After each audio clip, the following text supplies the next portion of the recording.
আসসালামু আলাইকুম, কেমন আছো সবাই? সুলতানা কিচেনের আরও একটা নতুন রেসিপিতে তোমাদের সবাইকে স্বাগত জানাই। আজকে আমি ইফতারি স্পেশাল এগ ললিপপ রেসিপি তোমাদের সঙ্গে শেয়ার করব। আশা করি ভালো লাগবে। পুরো ভিডিওটা দেখার অনুরোধ রইল, আর ভালো লাগলে অবশ্যই একটা লাইক দিয়ে যেও। তো চলো আমার আজকের রেসিপিটা দেখে নেওয়া যাক। এখানে আমি দুটো ডিম নিয়েছি। ডিমটাকে প্রথমে আমি সেদ্ধ করে নেবো। তোমরা চাইলে ডিমের পরিমাণটা বাড়াতে পারো। এবার আমি বেসনের একটা ব্যাটার বানিয়ে নেবো। তার জন্য আমি এখানে 1 কাপ মতো বেসন নিয়েছি। বেসনটা মিক্সিং বলের মধ্যে ঢেলে দিলাম। আমি 1/2 চামচ মতো লবণ দিয়ে দিলাম। 1/2 চামচের থেকেও কম সামান্য পরিমাণে একটু হলুদের গুঁড়ো দিয়ে দিলাম। 1/2 চামচ মতো লঙ্কার গুঁড়ো দিয়ে দিলাম। এবার আমি শুকনো উপকরণগুলোকে একটু মিক্সড করে নেব। এবার আমি অল্প অল্প করে জল দিয়ে একটা ব্যাটার বানিয়ে নেব। জলটা আমি একসঙ্গে দেব না, তাহলে ব্যাটারটা পাতলা হয়ে যেতে পারে। আমি অল্প অল্প করে দিয়ে ব্যাটারটাকে বানিয়ে নেব। 1 চিমটির মতো আমি খাবার সোডা দিয়ে দেবো, দিয়ে একটু মিক্সড করে নেবো ভালোভাবে।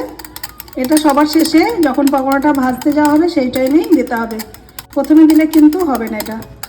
এখানে আমি আলু সেদ্ধ নিয়েছি। প্রথমে আলুটাকে সেদ্ধ করে নিয়ে গ্রেট করে নিয়েছি। এবার আলু সেদ্ধর মধ্যে কোচানো পেঁয়াজ দিয়ে দেবো,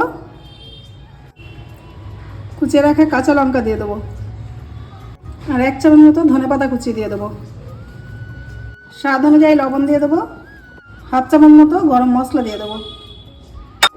হাতের সাহায্যে খুব ভালোভাবে আলুটাকে মেখে নেব।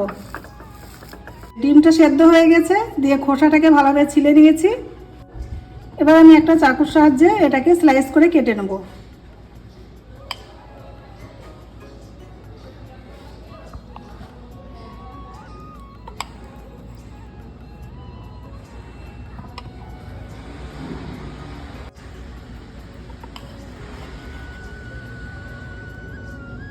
এবার আমি মাখা আলু থেকে কিছুটা পরিমাণে মাখা আলু নিয়ে নেব, নিয়ে হাতের সাহায্যে একটু গোল করে নেব,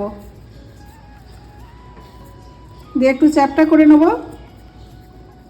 এবার আমি যে আইসক্রিমের স্টিক থাকে সেই স্টিক একটা নিয়ে নিয়েছি, নিয়ে মধ্যেখানে দিয়ে দেবো, দিয়ে এটাকে গোল করে নেব।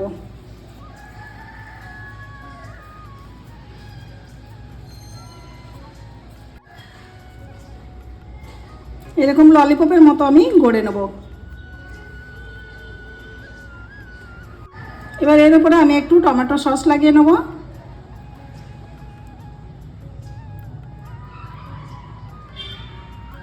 সেদ্ধ ডিমের যে স্লাইসটা করে রেখেছিলাম সেটা একটা নিয়ে এখানে দিয়ে দেবো। ঠিক এরকমভাবে সবগুলোকে আমি তৈরি করে নেব। ললিপপগুলো আমার সব রেডি করে নিয়েছি। এবার এগুলোকে আমি বেসনের ব্যাটারের মধ্যে ডুবিয়ে আমি ললিপপগুলোকে ফ্রাই করে নেব। একটা ললিপপ নিয়ে আমি বেসনের ব্যাটারের মধ্যে ভালোভাবে কোট করে নেব। এখানে আমি গরম তেল বসিয়েছি। এবার আমি ললিপপগুলোকে ফ্রাই করে নেব। হিটটাকে মিডিয়াম টু লোয়ে রেখে ললিপপগুলোকে আমি ফ্রাই করে নেব গোল্ডেন ব্রাউন করে।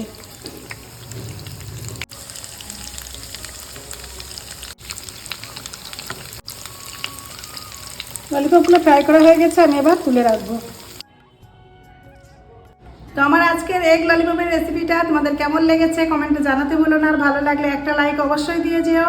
তো আজকে এই পর্যন্তই, আবার দেখা হবে অন্য কোনো রেসিপিতে। ততক্ষণ সবাই ভালো থেকো, সুস্থ থেকো।